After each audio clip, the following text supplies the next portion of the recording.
Assalamualaikum warahmatullahi wabarakatuh. Halo semuanya, apa kabar nih? Kembali lagi bersama saya Kania Cahyara Alima di podcast OSIS SMK Negeri 5 Kota Bekasi yang bertema kewirausahaan. Pada podcast kali ini kita kedatangan tamu nih. Beliau ini sangat berpengalaman di bidang kewirausahaan. Nah, pada penasaran gak sih? Siapa lagi kalau bukan Pak Rizky? Halo Pak Rizky. Alhamdulillah baik. Kayaknya udah tahu deh sebelum, soalnya muka saya udah nongol di kamera kayaknya Kania. Iya juga ya. Nah, Pak Rizky apa kabar nih Pak? Baik, alhamdulillah. Pak Rizky ini lahir di Bandung pada tanggal 9 Desember 1992 ya Pak? Wah, cenayang nih Kania, luar biasa. Bener banget kan?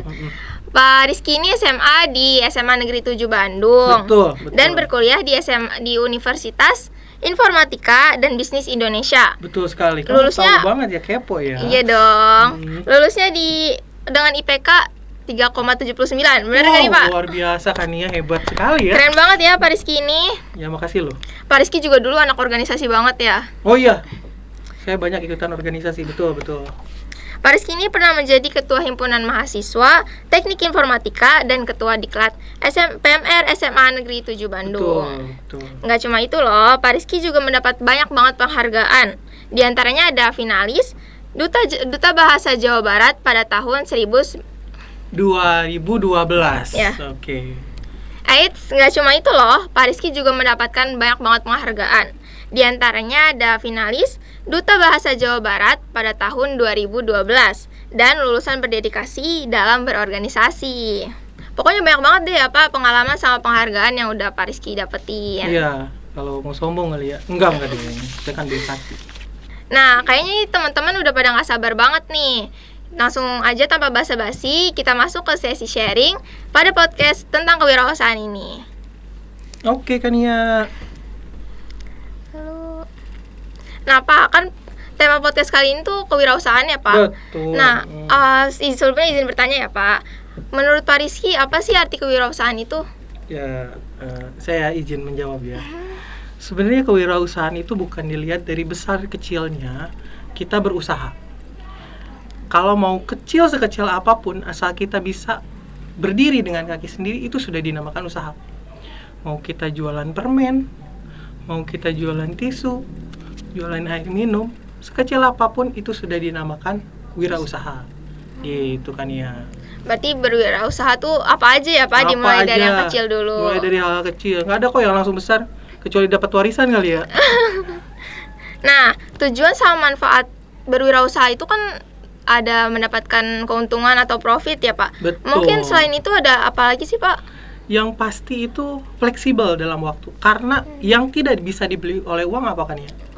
Waktu. Kita nggak bisa beli waktu sama uang gitu. Jadi dengan fleksibilitasnya dalam berwirausaha, kita bisa menentukan nih seberapa omset yang kita ingin capai, atau kapan kita mulai bekerja dan kapan kita beres kerja gitu. Jadi tergantung kita, karena kan itu punya kita usahanya. Iya, usaha milik kita sendiri gitu, ya Pak. Milik kita sendiri. Oh iya Pak, ya. Kan saya mau banget nih Pak punya usaha, dan mungkin teman-teman juga yang nonton mau nih punya usaha, cuman bingung mau mulainya tuh dari mana. Nah mungkin gimana sih Pak caranya buat mulai usaha buat anak muda kayak kita ini? Nah gampang banget untuk memulai usaha itu. Kania cukup bertanya kepada Kania sendiri, saya sukanya apa? Misal saya sukanya fotografi. Nah Kania kan tinggal buka usaha untuk jadi fotografer, misalkan fotografer produk, fotografer wedding, atau fotografer ultah, dan yang lainnya. Kalau misalkan Kania sukanya bersepeda, ya kan bisa kita untuk cari komunitas sepeda, misalkan jualan aksesorisnya, atau kita jualan air minum buat pesepedanya, kan bisa. Bener gitu. Jadi apa aja ya, tergantung diri sendiri ya. Betul. Pak, minatnya kemana gitu. Betul. Nah kan tadi kita udah tahu ya cara memulai suatu usaha. Nah gimana sih, apa sih Pak jenis-jenisnya nih buat usaha anak muda zaman sekarang gitu? Oh, usaha anak muda ya? Iya. Justru kalau sekarang itu pilihannya banyak. Karena dengan adanya media sosial, dengan eranya globalisasi, internet di mana-mana sampai ke handphone, itu sangat gampang kita mau mengembangkan usaha dalam bidang apapun. Sorry, pertanyaan tadi apa? Jenis-jenis usaha buat anak muda, Pak. Boleh jenisnya. Pokoknya gini, jenisnya apapun bisa dilakukan. Yang penting bagaimana cara kita berpromosi, tahu kebutuhan pelanggan dan mengerti mereka, itu sudah bisa kita untuk mengembangkan industri kita, gitu, usaha kita, gitu. Jadi apapun bebas. Aja ya, Pak. Asal jangan yang haram. Halal ya. Harus yang halal ya, guys. Kan kalau udah buka usaha nih, Pak, tapi kadang suka ramai di awal aja, sisanya nanti peminatnya kurang banyak. Nah, itu gimana sih, Pak, caranya agar customer tuh tetap tertarik sama usaha yang kita buka? Nah, itu yang paling susah itu satu, konsistensi. Nah, biasanya para pengusaha muda itu semangatnya di awal saja. Pada saat di awal itu menggebu-gebu nih, gue pengen jadi seorang pengusaha, gue pengen usaha sendiri, gue pengen berdikari, mandiri, gue nggak mau kerja di orang lain, nggak mau terikat waktu, pengen fleksibel. Nah, itu anak muda sekarang tuh getol gitu di awalnya. Pada saat nanti dia udah ngerasain susahnya, ngerasain capeknya, baru dia mengerti dan paham, oh ternyata nggak sesimpel itu loh usaha. Nah, itu dibutuhkan namanya konsistensi. Nah, makanya harus diawali dengan apa yang kita gemari. Kalau misalkan kita gemar, biasanya kita akan susah untuk capeknya. Gitu. Yang penting konsisten dengan apa yang kita kerjakan. Gitu. Lalu gimana sih, Pak, cara mendapatkan keuntungan yang banyak nih, Pak? Dan customernya tuh nggak makin lama makin nurun, itu kayak gimana? Kalau keuntungan sih itu relatif ya. Karena mau kita jual mahal pun atau jual murah pun, kalau misalkan kita tidak sesuai dengan kebutuhan customernya, ya kita nggak dapat profit. Kalau kita ingin profit yang banyak, berarti kita harus lebih banyak tahu dari kebutuhan customernya. Jadi mindsetnya bukan terhadap diri kita yang nyari untung, tetapi bagaimana memberikan solusi bagi customer kita untuk menyelesaikan masalah customernya. Kalau misalkan customer punya masalah tentang kehausan, berarti kita harus menyediakan minum. Kalau customernya kelaparan, berarti menyediakan makanan. Kalau customernya butuh akan ilmu, berarti menyediakan ilmu, pelajaran, buku dan lainnya. Oke, gitu ya contohnya. Nah, tadi kan kita udah sharing-sharing nih, Pak. Bapak Rizky sendiri ini tuh punya usaha nggak sih, Pak? Kalau usaha yang digeluti mungkin banyak. Salah satunya mungkin yang masih dan sedang berjalan saat ini tuh, saya punya usaha laundry tuh di Bandung. Karena kan di sini saya cuma numpang cari penghasilan gitu. Enggak. Jadi di Bandung saya punya salah satu usahanya yang masih berjalan sekarang tuh laundry gitu. Jadi untuk tetap berjalan meskipun sayanya nggak ada di sana, kita harus tahu sistemnya, kita harus buat sistem. Biar meskipun saya di sini dan usahanya jauh, kalau sistem tetap berjalan, kita dengan mudah kontrol doang. Nah, itu yang enaknya kalau kita punya usaha. Jadi tidak terikat waktu. Iya. Jadi yang terikat waktu para karyawan. Karena masuk jam 8, pulang jam 4 gitu. Oh, berarti Pak Rizky ini punya karyawan ya, Pak? Nggak ngelola sendiri gitu? Ada. Ya kalau ngelola sendiri capek dong. Saya bolak-balik Bandung capek. Ini yang di daerah Bandung yang nonton mungkin bisa nih laundry di tempatnya Pak Rizky. Boleh deket Telkom University. Ada Pure Laundry namanya. Cari sekarang. Sekarang. Harus sekarang. Saya tungguin. Udah? Belum? Saya tungguin. Oke. Bagus. Thank you. Nah, kira-kira apa sih, Pak, alasan Bapak buat milih usaha buka laundry gitu? Salah satunya gini, yang penting yang usaha itu kan tadi kan harus istiqomah ya, harus istiqomah dan continue.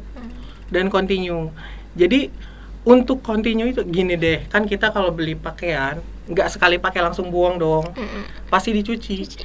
Nah, dengan era sekarang yang serba cepat, itu dari orang-orang sudah mulai mikir nih, daripada saya capek nyuci, udah nyuci dijemur, terus harus nyetrika berapa lama gitu. Nah, dengan adanya kita yang menyediakan jasa itu, jadi kita hanya dengan satu hari itu udah jadi sampai disetrika.